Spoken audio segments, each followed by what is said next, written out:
Ah,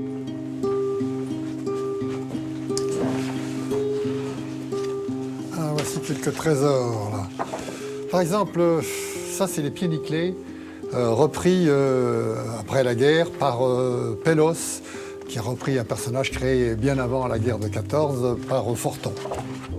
Et là, voilà une autre aussi, qui est très importante. Voilà, ça, c'est un Gaston par André Franquin.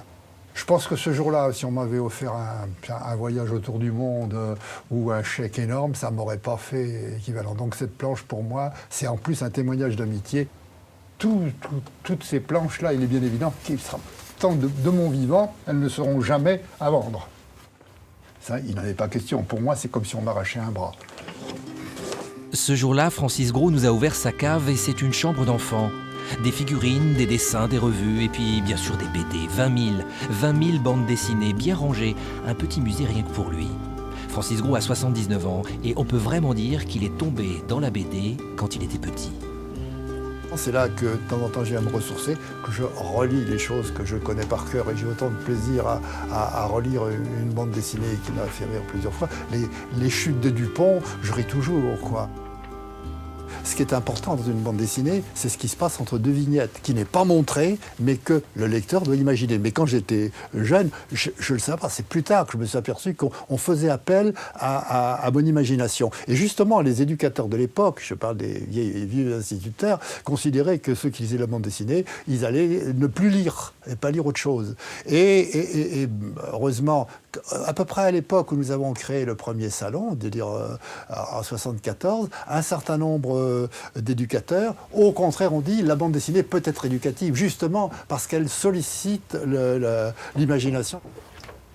Il est bien évident que maintenant, la bande dessinée, il y en a pour tout le monde, il y en a pour tous les goûts. Il y en a, bon, à mon avis, il y en a trop.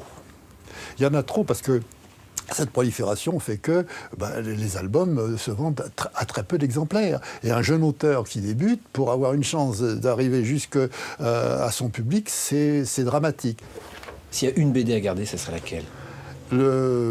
J'hésiterais, non, même pas. Non, je pense que je prendrais Le Nid des Marsupilamis de Franquin. Il était dans un tramway à Bruxelles et qu'il n'y avait qu'un type qui conduisait, qui devait contrôler les tickets, qui avait des tas de choses à faire et ils étaient là en disant il lui manque une main, quoi. Alors c'est là qu'ils ont dit ça serait bien s'il avait une grande queue pour le faire. Et Francis Gros aurait pu nous parler de la bande dessinée pendant des heures. Mais il a fallu conclure. Alors pour nous, il nous en a sorti une petite dernière. Une BD interdite. Voilà le tout premier de Forest, édité au Terrain-Vague en 64. C'était une femme qui était l'héroïne. Hein. Alors elle était souvent un petit peu déshabillée. C'est une histoire de science-fiction. Et quand il a voulu le faire en album, eh bien, ça a subi des foudres. Il dit, regardez, voilà, c'est ça. Elle vient de faire l'amour avec un robot. Elle lui dit, Hector, vous avez du style.